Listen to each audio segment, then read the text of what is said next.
Hi மக்களே! இன்னைக்கு நம்ம என்ன படத்தோட ரிவ்யூ பார்க்க போறோம்னா, கருப்பு பல்சர்.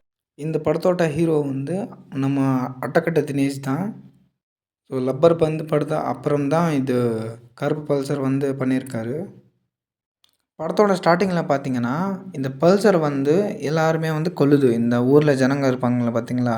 அவங்கள வந்து கொல்லுது. நானும் பார்க்குறேன், என்னடா இந்த பல்சர் வந்து கொல்லுதுன்னு நானும் ஃபர்ஸ்ட் டைம் தான் பார்த்துட்டு இருந்தேன்.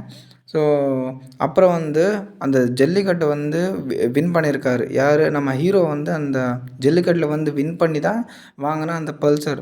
ஸோ அந்த பல்சரை வந்து ஒரு பெர்சனை வந்து இப்படி கொன்னுட்டு அந்த ஆவி தான் இந்த பல்சருக்குள்ளே போய் அந்த ஆவி யார் கொன்னாங்கன்னு ஊர் ஜனங்களெல்லாம் யார் யார் கொல்லியிருக்காங்கன்னு ஊர் ஜனங்களெல்லாம் அடிச்சுன்னு இருக்கிறது. இதுக்கப்புறம் என்ன ஆச்சு தான் இந்த படத்தோட கதை. இந்த படத்தோட கதாபாத்திரங்க பார்த்தீங்கன்னா, மெயினாக வந்து அட்டகத்தி தினேஷ், அப்புறம் வந்து ரேஷ்மா, மன்சூர் அலிகான் வந்து இந்த படத்தில் எல்லாம் நடிச்சிருக்காங்க. இந்த படத்தோட மெயின் ட்ராபேக் என்னென்னா இந்த கதை தான். இந்த கதை வந்து கொஞ்சம் சிம்பிளாக வச்சுருக்காங்க.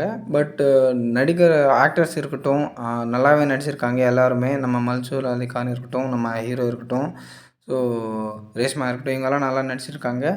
ஸோ இன்னும் கொஞ்சம் பெட்டராக கொஞ்சம் பண்ணியிருக்கலாம்னு தோணுது. படம் வந்து நல்லா இருக்குது. பட் கொஞ்சம் தான் பண்ணியிருக்கலாம்னு தோணுது. ஸோ இந்த கதை வந்து நல்லா இருக்குது. பட் ஃபர்ஸ்ட் ஹாஃப் விட நீங்கள் பார்த்தீங்கன்னா செகண்ட் ஹாஃப் வந்து இன்னும் நல்லாயிருக்கும். ஸோ அந்த ஜல்லிக்கட்டாக இருக்கட்டும், அந்த படம் வந்து நல்லா இருக்குது. பார்க்கலாம். ஓகேங்க. அடுத்த வீடியோவில் சந்திக்கலாம். உங்களுக்கு வீடியோ பிடிச்சிருந்தா லைக் பண்ணுங்கள், சப்ஸ்கிரைப் பண்ணுங்கள். Okay bye.